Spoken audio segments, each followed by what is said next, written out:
Today we have this rag rider rig with us, this Hot Wheels track fleet, as you can see. Yeah, this is the initial impression video.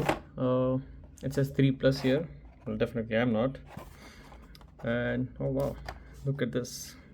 There's a skull, the Hot Wheels logo branding here. Nice, very nice. Suspensions, and the tires are hidden inside. Nice. Nice, overall very good looking. This is how it exactly looks. They don't have the headlight details. I might add just in case. Yeah, this is the outer box. Let me know how do you like this. Okay, well, the top angle is nice. Let me get some light here. Nice, looks very nice. Oh yeah, there's a cutout here just in case.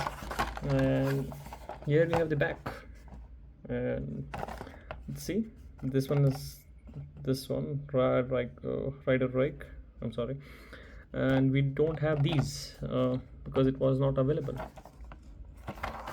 Okay, so this is how it is. This is here.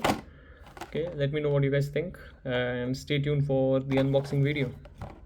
Bye bye.